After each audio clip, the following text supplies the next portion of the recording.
Good day. It is Tuesday and it is snowing here in Ontario, Canada.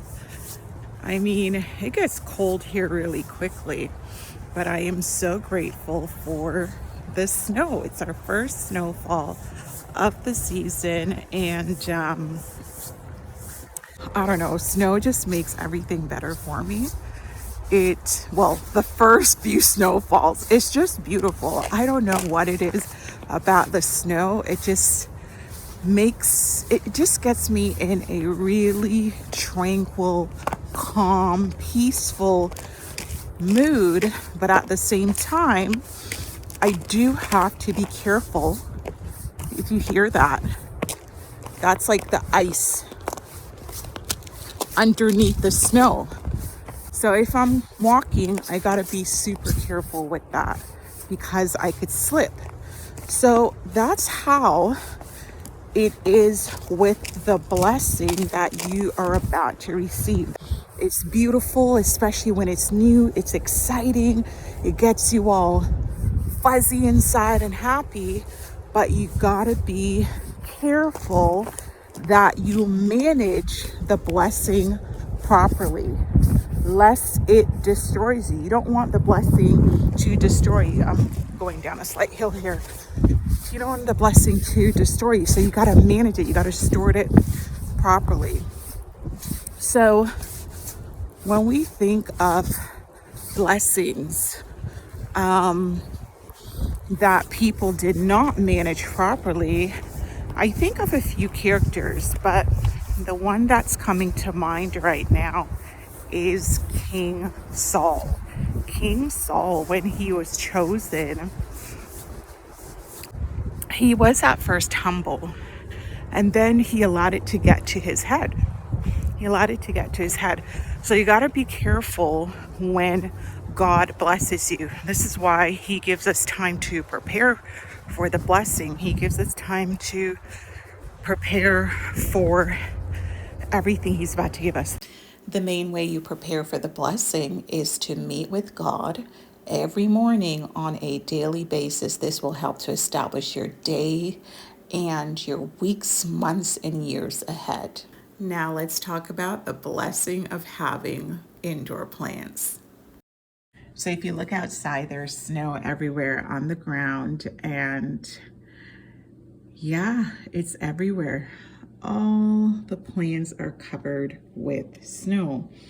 So thankfully, I brought in the ones that are not tolerant of the cold weather. Now, this is a plant I received from one of my friends. Thank you so much.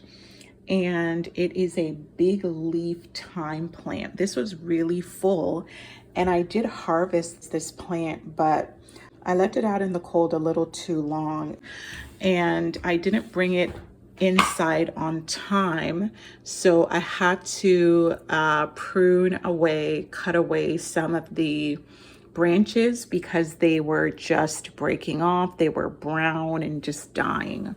So this is actually really good. This is called a big leaf thyme. It's also known as Cuban oregano or Mexican mint, just all these different names for it.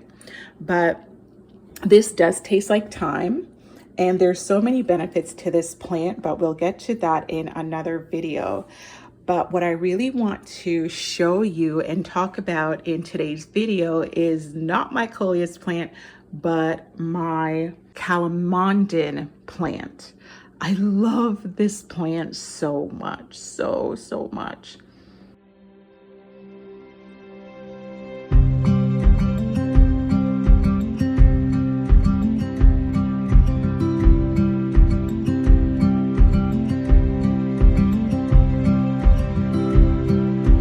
Calamondin plant, it's a cross between a lime and a mandarin. So they're small little fruits and they're sour.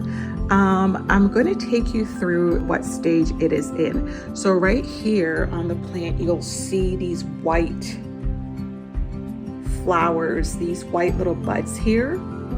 And these actually, they turn into a flower. I want to see if there's one here.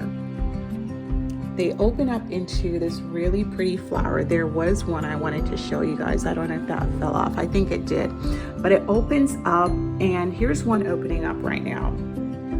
It opens up into a flower, and then that flower actually has a really nice scent to it, a beautiful scent.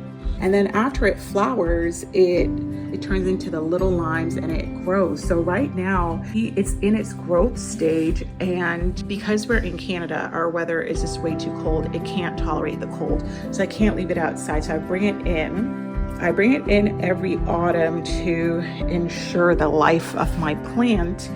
And I purchased this plant from Lowe's or Rona, one of those stores. And the bigger the pot is, the more the plant will grow. There's a little, I want to show you guys. Zoom out. Yeah, there's a little fruit here that's coming, and that's going to grow a little bigger. And I'm going to get lots and lots, because you see that white, I want to be careful here. You see that budding coming out. And then here, when the leaves dry out and they fall down, I actually just leave it. I leave it here. I also have wood chips in there, and I have a rock to kind of prop it up because it gets heavy. It gets heavy on this side because of the branch. But yeah, you see all these white buds. They're coming in, and there's lots of growth, and I really enjoy this plant. You guys should get one of them. I just love the beauty of it as well, and the flowers, they smell amazing. So I will give you guys an update of this Calamondin plant when it starts to bear fruit. Thanks so much for watching, and don't forget to like, share, and subscribe. Take care. Bye-bye.